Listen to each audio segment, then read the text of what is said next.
क्या आप ये जानते हैं कि बे ऑफ बंगाल यानी बंगाल की खाड़ी में गिरने वाली कौन कौन सी नदियां हैं?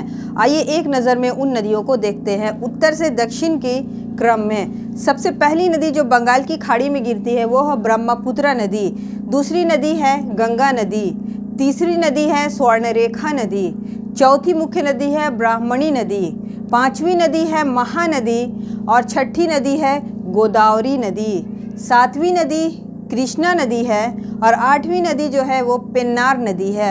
पेन्नार के नीचे नौवीं नदी है पलार नदी और 10वीं और आखिरी मुख्य नदी है जो बंगाल की खाड़ी में गिरती है वो है कावेरी नदी।